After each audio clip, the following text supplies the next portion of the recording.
Joining us now is Sue Decker. She's a member of the Berkshire Board of Directors. She's also the CEO of Rafter. That's a social media company that she founded after a long career at Yahoo. And Sue, thank you very much for being here today. Thank you for having me. Let's talk a little bit about what you're doing here so early. Board members already in town, already active. What's going on? I thought you meant so early in the morning. But yeah, that too. That too, thank you. I love being in this stadium to see it before all the people come. Right. I came in yesterday. The directors usually come in on Thursday, and we have a series of meetings with the managers, actually, what Berkshire's all about, and all the leaders of the various Berkshire portfolio companies come, and it gives them a chance to hear from Warren and Charlie. It gives them a chance to ask questions of the board. So there are a few meetings starting Thursday evening and continuing this morning until about 1 o'clock, and then everything shifts to be all about the shareholders. With both Ajit and Greg Abel being named, Ajit Jain and Greg Abel being named as vice chairman, co-vice chairman along with Charlie Munger, has that changed anything about how Berkshire operates or how you see it as a board member? I think yes and no. It really has changed nothing about how the company is doing or operating in terms of the incredible culture that's been put in place that really is very self-sustaining.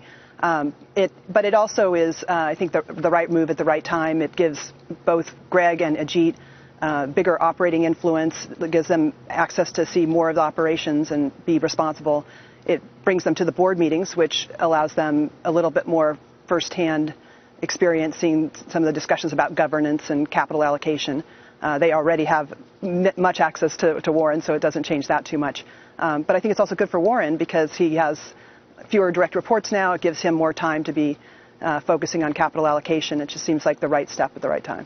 You know, so we just spoke with Don Graham and talked to him about his thoughts on Facebook, Mark Zuckerberg, because of everything that's been happening with privacy concerns in Silicon Valley. Obviously, you have a long history, not only with Rafter, but your previous experience with Yahoo. And I just wonder what you think about these privacy concerns and what consumers should think about these issues. Yeah, you know, it's a tough issue and an interesting one, and I think it's basically evolving.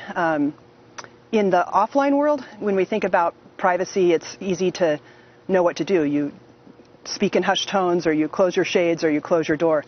But online, people don't really know what companies have, what sort of information they have, how they're using it, and what the consequences are of the way that they're using that information and data.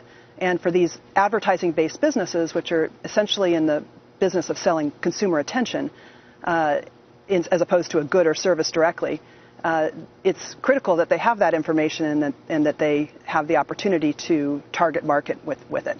So it's a tough issue because the way it's worked historically is that Facebook and Google and Yahoo, most of the companies have left that in the hands of users to control, as opposed to the platform controlling. Well, not so much. I mean, you have some privacy settings that you can share, but I don't have any option, I think, on any of those platforms that lets me say I don't want to share anything. In fact, Sheryl Sandberg said, if you want that, you're going to have to pay for it. Is that the right attitude? Well, I think that where I'm going is I think that we're moving increasingly toward, they sort of started with you have various privacy settings that are given by default, and you have the choice of deciding whether you want to dial those down or not. Mm-hmm. But I think increasingly the world will move to having to get more explicit consent. Sure. And also building more safeguards into the system, like not sharing that data into the platform itself, not sharing that data with third parties, et cetera. Andrew's made the point that a lot of consumers may not care because they feel like they're getting so much from it. Ann Wimblad said the same thing when she joined us earlier this week.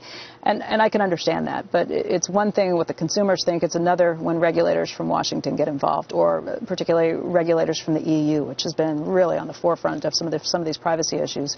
Do you think Silicon Valley needs to worry about regulation?